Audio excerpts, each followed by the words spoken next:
I hope y'all are having an awesome Father's Day. My name is Mercer, and today we are going to be doing the second episode of Character War, which features Iron Man from the Marvel Universe fighting Cyborg from the DC Universe, or Multiverse, or Omniverse. You know, DC and Marvel loves their multiverse. But anyway, back to the fight.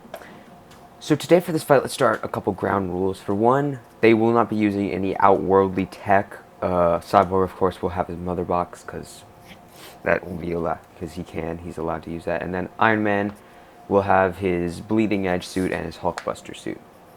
And then, yeah, let's get right into it. So first, everybody knows the story of Iron Man. You know, Tony Stark was a billionaire playboy who graduated from MIT, and he was, for one, cocky and arrogant, selfish, believed he was better. So he sold weapons, and then all of a sudden, karma hit him, and a bomb was dropped right next to him, in which his heart was ruptured and bleeding out. Now, he either could receive treatment, or he could, from the terrorists that bombed him, or he could die there. But instead, he chose to build an armored suit and break out, and then became the invincible Iron Man. After that moment, Iron Man created his Mark 45 and Mark 47 suits for regular patrol and fighting. These suits allow him to fly through the air. They increase his already great strength. And they also are packed with weapons. For one, first thing, he has his dual repulsor at the palm of his hands. What's wrong with my voice today? I just noticed that.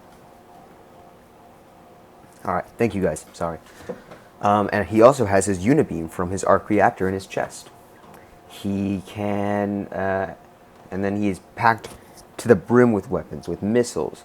And his artificial intelligence, Jarvis, can hack almost any source if it's a lot, if he can. But however, he can be hacked. Jarvis has been hacked numerous times by Ultron and other sources. Iron Man also has his Hulkbuster suit, which is meant to rival the Hulk. It's at that level of strength, meaning he can gladly overpower many foes. Though it can't go above base form of Hulk, it can't really rival Worldbreaker Hulk or anything other than that.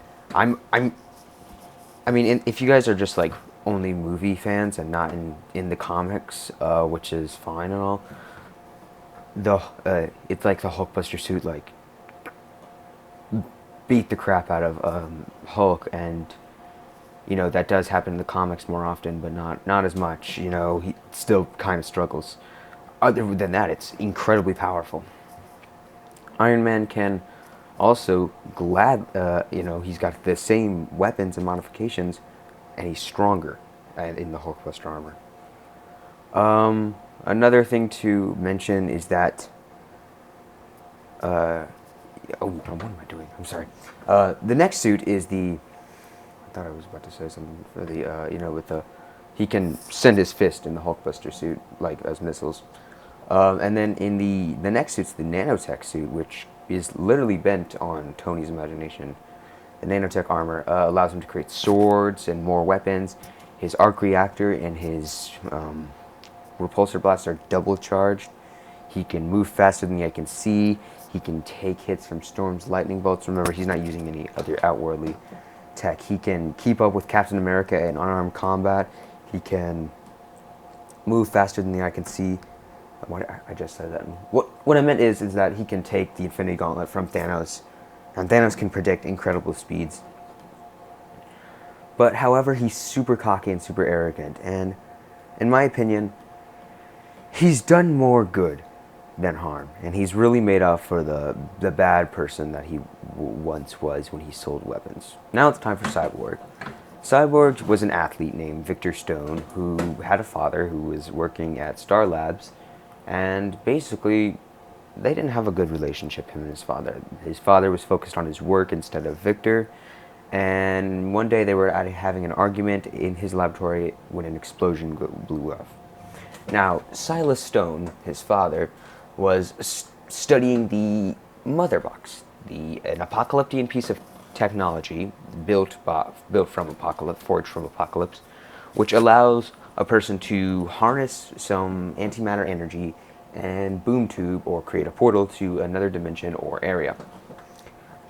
Now, this box, the mother box, is powerful enough to almost hold on. And I know if you guys watched Young Justice Outsiders, it's like, oh, you're thinking the father box. You got it wrong. You're not a real nerd. It's a mother box, guys. In comics, it's I feel like they just changed it for Young Justice, and then you're like, oh, it's the Kryptonian ship from Justice League. You're wrong again. Well, they'll change that in the Snyder Cut, so just wait. Which, by the way, can't wait to see. It's gonna be great. Moving on. Silas fused this mother box with Victor's bleeding out and almost deteriorating corpse to create him a metal powerhouse of a suit made out of promethium, an almost indestructible metal. It's like the sixth metal. If you don't know the metals in the DC universe, the sixth in the metal is promethium. Eighth metal is Wonder Woman's braces. Ninth metal is the obvious Hawkman weaponry and the Thanagarians. And of course, there's the kind of 10th metal, which is like a god level metal. But we won't go into that kind of stuff, man. Back to Cyborg. So, point is, the mother box gave him an incredible amount of strength and amazing durability. And also an advanced software and weapon system called Grid. Grid can hack almost any source if it's liable, and has built-in modifications to allow him to detect weaknesses from an opponent. However, Grid did go against Victor in many different incarnations. So, there it goes.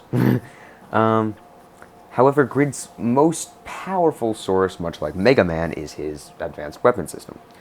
He has 2 energy gauntlets, or, if that's how you guys want to call them, that's what I call them. Energy beams, which he can charge up into an enormous shot, or shoot out of both of his arms.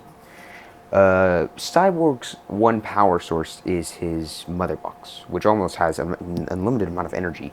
He can create barriers, he can create a giant fist, he can fly through the air, he can create holographic versions of himself, hack other materials, hack other sources.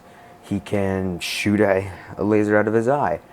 He can, what was I going to say? I'm sorry, guys. Oh, that's good, yeah. He can heal and regenerate, though it becomes metal, and he doesn't want to be full metal. He can shoot missiles. He can take hits from Superman, Wonder Woman, and strong members of the Justice League. He can boom tube to other areas using his mother box, and he can also keep up with Flash. Now, those feats included, without the metal, Victor Stone is still an incredible athlete and incredibly athletic. He was a star football player and had a 4.0 GPA. Considering that he's the son of Silas Stone, I'm sure he's actually very smart on his own as well. Now, time to answer this of who would win. And I know y'all are going to be angry with me here, but in my opinion, the winner is Cyborg. Cyborg will win. And the reason for that is because I'll give you a good... Jarvis is an easily hackable source, while Grid isn't. If... and then Iron Man, you guys know he has an EMP. He's like, what if he shuts off Victor? Victor can still run on the reliable mother box source of energy. He can also boom tube to other environments, allowing him to have a better arsenal of weaponry. And he has different modifications in his suit to allow him to get stronger and bulk up his strength, to control magnets, create holographs. And he can even fuse with his mother box to kind of allow him to get an unlimited amount of energy, which he does in Dark Knight's Metal, and get into a state of invulnerability. Iron Man is fast, and he can move faster than the eye can see, and breach escape velocity, but that kind of speed, like the Flash, or Wally West, who is the Flash, Barry Allen, Wally West, Impulse, Jaeger, that is rare in the Marvel Universe. Sentry, he can't even move that fast, and Iron Man can't beat Sentry. So Cyborg's got the speed advantage down. In terms of durability, I feel like Cyborg's got this one too. The regular Mark 47 Iron Man suit is made of titanium. We know that. But Prometheum is far more durable and far more sturdy and just more agile than anything that Iron Man could put up.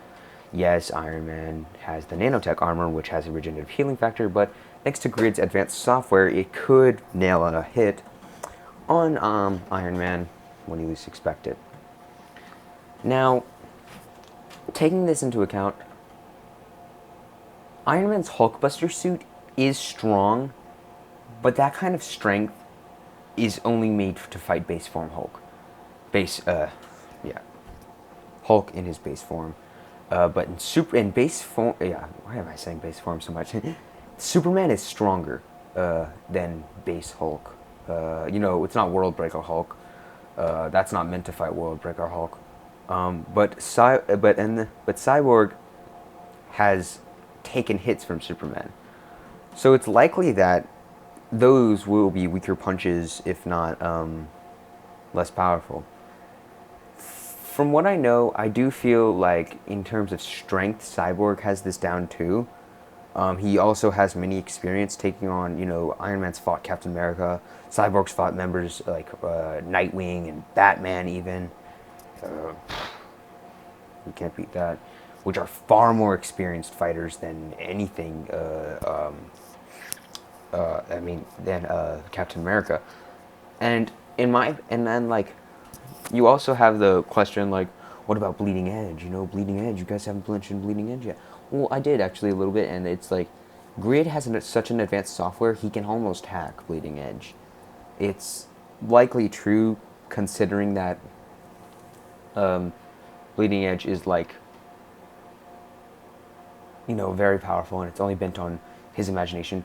But that kind of also functions with base form Cyborg, if you think about it. And the truth is, Cyborg is more powerful than you would think. So he hasn't been on the screen very long, but he is very strong, and he can fight against a lot of different opponents. So that is my reasoning. If you guys disagree with that, which is fine and all, I'm sorry, I'm studying so much. Let me know in the comments below. Be sure to leave a like and subscribe on this. Follow me on Instagram at Master of Nerds. And then the next fight, we are going to be having the Kalos Water Starter Greninja fighting the Chameleon from Sonic the Hedgehog, Espio. I hope you guys really enjoyed this. I will see y'all in that next video. Bye, and tune in for reviews, fights, talks on gaming, comics, anything. So, comics, anime, all that stuff then. Alright, as always, I'll see y'all later.